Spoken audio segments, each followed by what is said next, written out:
J'adore cet instant. Là, vous vous dites, c'est qui celui-là?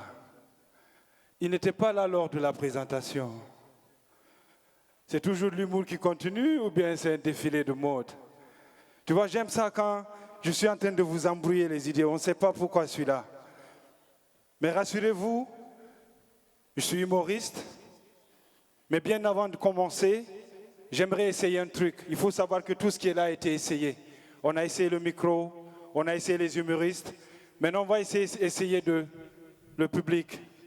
Puisqu'au fond, qu'on sache si c'est un public qui rit. Mais comme il y a déjà les catégories, la catégorie boss, bonsoir. Bonsoir. Excusez-moi de vous frustrer, mais c'est la vérité. C'est eux qui ont mangé. C'est eux qui ont mangé les plats compliqués. Et leur vie, ils ne sont plus au stade où il faut manger pour se rassasier. Ils mangent des trucs compliqués parce qu'il leur faut des problèmes dans leur vie. Ils ont trop d'argent. Bonsoir les boss. Est-ce que vous pouvez me faire un ha ha ha ha ha doucement, s'il vous plaît, à l'unisson les boss. Allez-y. Je vais juste essayer de voir si ça marche. Allez-y. Tu vois, c'est les boss. On n'entend même pas le bruit. Vrai ou faux? Est-ce que je peux insister pour dire faites plus fort? Je peux? Mais vous là, je peux? Oui, je sais que parmi vous, il y a des boss, mais c'est une question de catégorie. Vous savez, généralement, quand il y a les boss, il y a ceux qui sont à côté des boss. Ceux-là, on a acheté les tickets pour eux. Ils ne rient pas d'abord, ils regardent le boss. Si le boss rit, ils font...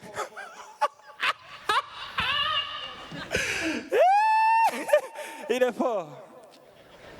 Est-ce que vous pouvez me faire un... Il est fort. Faites ça pour moi, s'il vous plaît. Faites-le. N'ayez pas honte. Allez-y. Mais allez-y, lâchez-vous un peu. Il faut qu'on essaye. Si c'est pas bon, on ne continue pas. Lâchez-vous. Faites-le moi. Mais plus fort. Mais comme c'est vous, j'insiste. Plus fort. Alors, s'il vous plaît, plus fort. Allez-y, je veux entendre. S'il vous plaît, plus fort. Je sais, il y en a ici, ils n'ont pas eu la place là-bas. C'est ceux qui ne se montrent pas. Mais faites le ha-ha, on va entendre de l'autre côté. Allez-y. Super, super. Vous là, là où vous êtes assis là, vous êtes arrêté. Tanti Aya, bonsoir. Vous, vous êtes la chef de gang. Sortez-moi un ici, s'il vous plaît. Sortez-moi un allez, s'il vous plaît, chef de gang. Wongaï. Mais plus fort, plus fort. Vous faites plus que ça à la télé, Tanti. Faites ça, les gens vont suivre. C'est Rekunti, Wongaï. Super. Maintenant, ce qu'on va faire, chacun a son rire. Je compte jusqu'à 3. Vous faites votre rire, vous faites un applaudissement qui fait tomber l'étage là, s'il vous plaît. 1, 2, 3. Je suis trop fort. En principe, mon cachet doit augmenter là. Je n'ai même pas écrit de texte, j'ai fait rire tout le monde. J'ai fait applaudir tout le monde, vrai ou faux? Moi, je suis fort. Je suis très fort. Mais encore, j'ai des révélations. Vous ne savez pas, mais j'ai des révélations. J'ai des révélations. On me dit que parmi vous, il y a une personne qui a un chagrin d'amour. Si tu es là, lève ta main. Lève ta main. Qui a un chagrin d'amour? Lève ta main, n'aie pas honte. Lève ta main. Qui a un chagrin d'amour parmi vous? L'esprit me dit de te dire, souffle. C'est ton tour. Hey, on a tous eu ça. Il n'y avait personne pour nous dire ce qu'il fallait faire. Moi, mon chagrin d'amour, moi, le vieux que tu vois là, c'est une fille de 21 ans qui m'a fait pleurer. Est-ce que quelqu'un ici, parmi vous qui a 21 ans? Qui? Lève la main si tu as 21 ans. Hein? Attendez. Grand, t'as quel âge? Depuis quand tu as 21 ans? Ça fait 22 ans que tu as 21 ans. Faut arrêter. Prends-moi au sérieux. Je veux voir quelqu'un qui a 21 ans. Lève la main. On ne voit jamais quelqu'un qui a 21 ans. Même toi, je ne crois pas si c'est vrai. C'est un âge inutile. 21 ans, c'est un âge inutile. C'est l'âge de Satan. Il n'y a jamais quelqu'un de 21 ans qui réussit sa vie. C'est à 21 ans que tu gâches ta vie.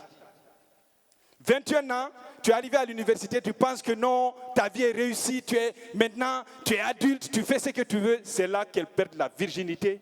C'est là que les hommes apprennent à prendre de l'alcool, les drogues. C'est un âge pagaille quoi.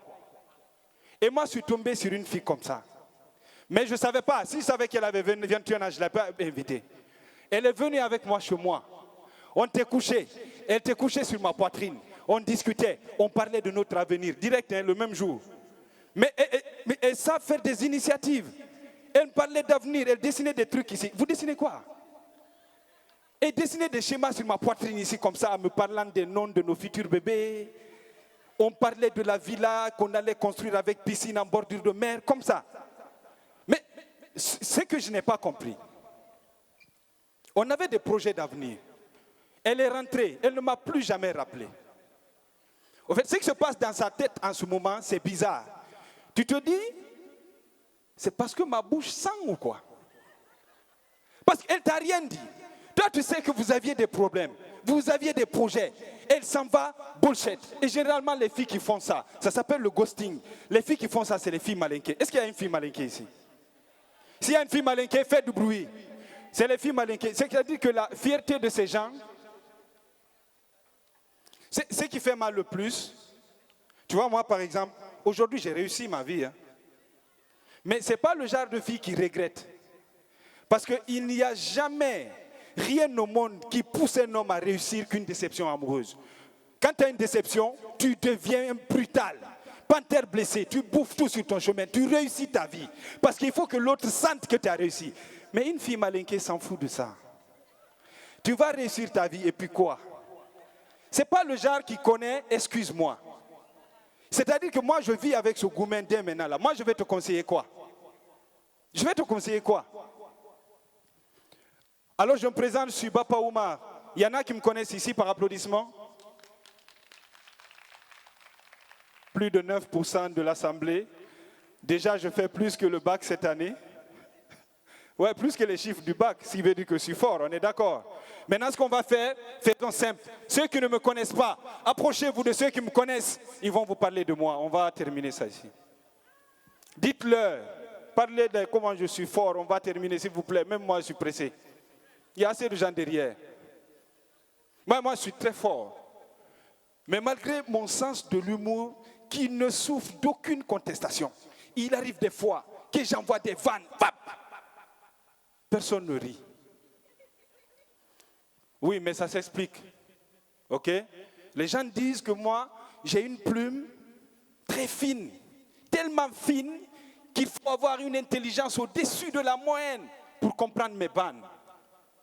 Alors si je fais des vannes et que tu trouves que ce n'est pas drôle,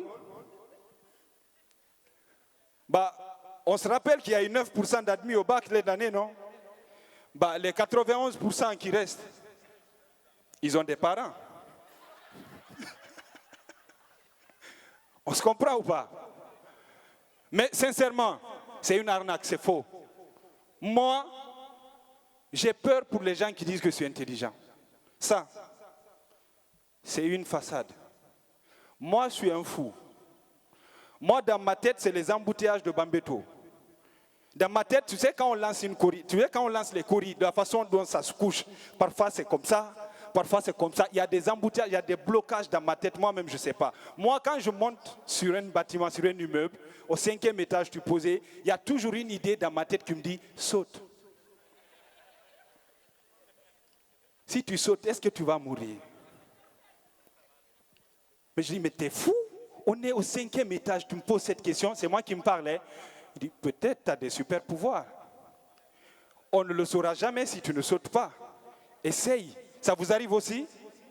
Ça vous arrive pas? Moi, je vous dis le niveau de ma folie. Ça vous arrive forcément. Moi, je suis musulman. À la mosquée, quand je prie, pendant que c'est calme, je ferme mes yeux pour être en adoration avec Dieu. L'idée revient, elle me dit, ah! Fatou a des positions de... Je jure. Je ne vois que des femmes nues.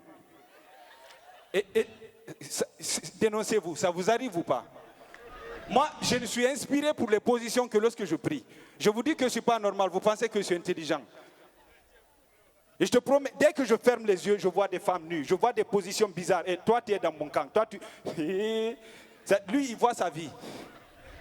Je parle de ma vie, tu te vois dedans, on est jumeaux. Il s'étouffe. Hey. Il n'y a pas les pompiers ici. Non, mais je te promets, je suis tellement inspiré que ça que je dis, ah, il y a la position qu'elle avait, position grenouille. Ah, c'était bon. C'est là que je dis, lève-toi, on saute du 7e étage, on meurt. Dieu n'a plus rien à foutre de nous. Moi, dans ma tête, ça ne va pas. Mais au moins, comme je vous l'ai dit, ça va aujourd'hui. Généralement, les humoristes, ils viennent, ils se cassent la tête. Vous avez vu Danger, comment il a transpiré? Moi, je ne transpire pas. Moi, ça va. Ça va, je voyage. La semaine dernière, j'étais à Abengourou. Demain, je vais à Tougué. Ouais, c'est comme ça la vie, ça bouge, ne soyez pas jaloux. Mais pour de vrai, je suis allé en France. Je vous promets. Mais ce que j'ai constaté en France, vous allez être d'accord avec moi. C'est-à-dire qu'en France, les Français ne l'ont jamais dit, mais les Français marchent. Tu prends un Français, tu l'envoies sur l'axe, je te promets, il va se sentir comme à la maison. Ah les gars, la marche.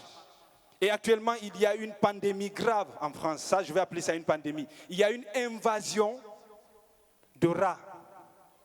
Oui, est-ce qu'il y a des Français dans la salle? Est-ce qu'il y a des Français ici? Là, ok, il n'y a pas de Français, je peux mentir comme je veux, il n'y a personne pour contredire. Mais c'est vrai, il y a une invasion de rats. L'autre jour, au journal télévisé, on interviewe une dame. Et là, elle est de passage, il y a un rat qui sort de sa manche. Elle crie. Et tout le monde se pose la même question. T'as enlevé où le rat? Chez toi? Tu es allé dans les égouts, dans le métro? En tout cas, elle ne l'a pas acheté au supermarché. On est d'accord ou pas?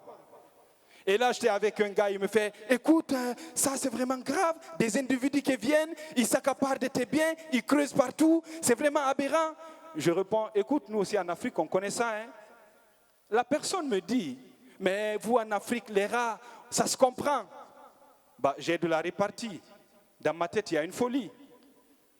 Je dis, je ne parlais pas de rats. Nous, chez nous en Afrique, les individus qui viennent creuser partout s'appellent les Français. Bonsoir, c'était tout pour moi. Je m'appelle Bapa Omar.